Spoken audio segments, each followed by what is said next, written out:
पलट के बाद टीवी9 भारतवर्ष सबसे पहले बांग्लादेश पहुंचा। सबसे पहले टीवी9 रिपोर्टर मनीष झा पहुंचे ढाका की सड़कों पर सेना के जवान तैनात हैं। बांग्लादेश में हिंदू समुदाय का प्रदर्शन भी हो रहा है।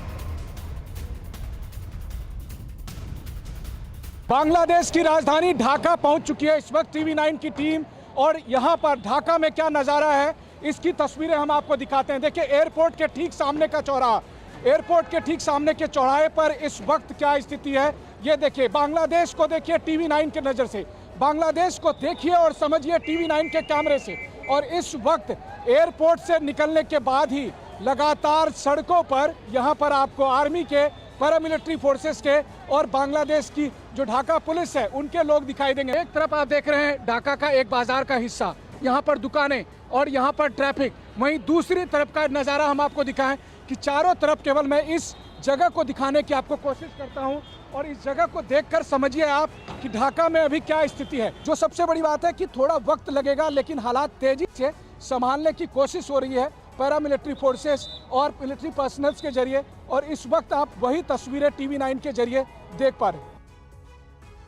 बांग्लादेश में बाजार अब धीरे धीरे खुल तो रहे हैं, लेकिन लोग अभी भी डरे सहमे हैं। शहर संगीनों के साए में है। टीवी9 संवाददाता मनीष झा की एक और ग्राउंड रिपोर्ट आपको दिखाते हैं।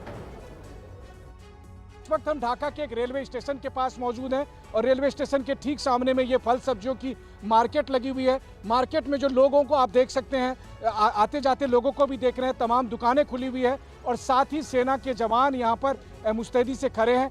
ये बात सच है कि शहर अभी संगीनों के साए में है, लेकिन फिर यह भी बात है कि यहाँ पर कानून व्यवस्था को ठीक करने के लिए इसकी ज़रूरत थी। और नई सरकार ने इस वक्त जो सबसे बड़ा फैसला किया कि आपको ढाका में इस तरह से सड़कों पर आपको बांग्लादेश आर्मी के लोग दिखाई दे रहे हैं और साथ ही में जो स्टूडेंट्स हैं वो यहाँ पर उनकी मदद कर रहे हैं। टीवी9 यहाँ से लगातार अलग अलग हिस्से में जाकर वहाँ के हालात से आपको रूबरू कराएगी, लेकिन इस वक्त अगर आप देखिए तो इस वक्त क्या पोजीशन है उसको आप यहाँ से समझ सकते हैं। लगातार एक जगह पर ज़्यादा लोग ना जमा हो सके उसकी कोशिश हो रही है और इसीलिए हर किसी को कहा जा रहा है कि आप मूव करते रहें। इससे हो ये रहा है कि उन्हें भी आसानी हो रही है मॉनिटर करने में, उन्हें भी आसानी हो रही है चीज़ों को रेगुलेट करने में। और टीवी9 भारतवर्ष की टीम इस वक्त राजधानी ढाका में मौजूद है, जहां चप्पे चप्पे पर सेना की तैनाती की गई है। हमारे संवाददाता मनीष झा ने कुछ लोगों से बातचीत भी की है और जानने की कोशिश की कि आखिर वो क्या चाहते हैं। देखिए, सेना की जो गाड़ियां हैं, इस तरह की गाड़ियां लगातार मार्च पास्ट कर रही है।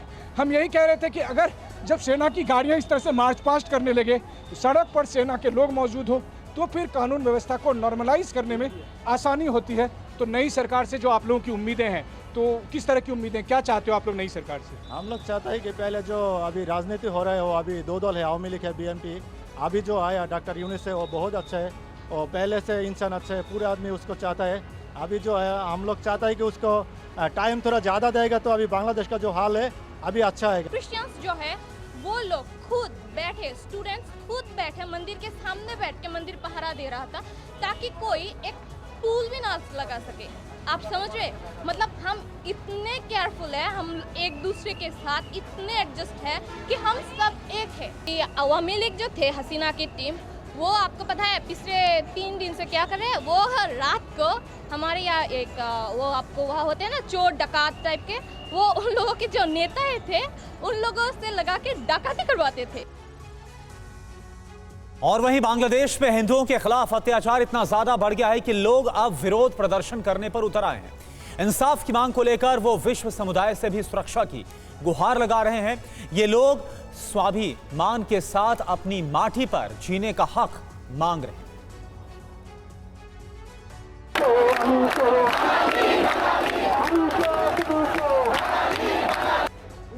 ये तस्वीरें बांग्लादेश के शाहबाग की हैं, जहां विरोध प्रदर्शन जारी है। बांग्लादेश में हिंदुओं पर अत्याचार के खिलाफ लोग उठ खड़े हुए हैं।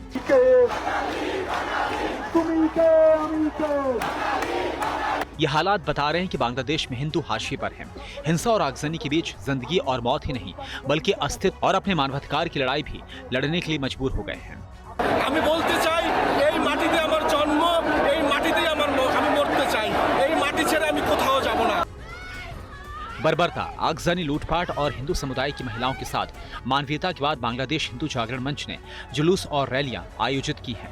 एक आंकड़े के मुताबिक शेख हसीना की सरकार के तख्तापलट के बाद अल्पसंख्यक हिंदुओं को 52 जिलों में 205 हमलों का सामना करना पड़ा। हजारों हिंदू परिवार बेसहारा हो गए।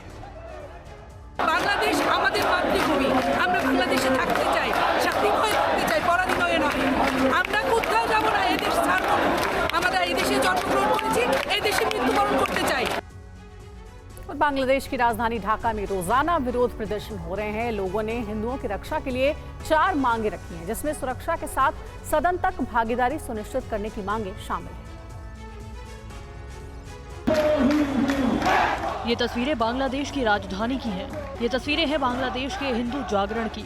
हिंदू विरोधी हिंसा के खिलाफ कई संगठनों ने विरोध प्रदर्शन शुरू कर दिया है। राजधानी ढाका से हिंदुओं की अस्मिता की रक्षा करने की आवाज बुलंद की जा रही है। प्रदर्शनकारियों ने कहा कि हिंदुओं को जीने का अधिकार है, इस अधिकार को उनसे कोई छीन नहीं सकता। शाहबाग चौराहे पर प्रदर्शन में नेशनल प्रेस क्लब के साथ रैली में बड़ी संख्या में हिंदू युवा मौजूद रहे और हाथों में तख्तियों को लेकर इंसाफ की मांग की।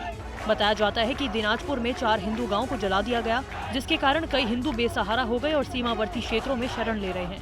रैली के दौरान हिंदू समुदाय ने 4 मांगे रखी है, जिसमें अल्पसंख्यक मंत्रालय की स्थापना, अल्पसंख्यक संरक्षण आयोग का गठन, अल्पसंख्यकों के खिलाफ हमलों को रोकने के लिए सख्त कानून और अल्पसंख्यकों के लिए 10% संसदीय सीटों का आवंटन शामिल है।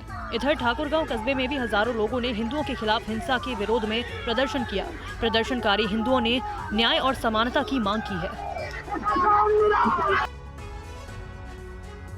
बांग्लादेश के कई हिंदू इलाकों में चोरी डकैती की घटनाएं भी सामने आ रही हैं। थाने तक लूट लिए गए हैं। ऐसे में लोग रात भर जाग रहे हैं और यहां अपनी सुरक्षा की जिम्मेदारी लोगों ने खुद ही उठा रखी है।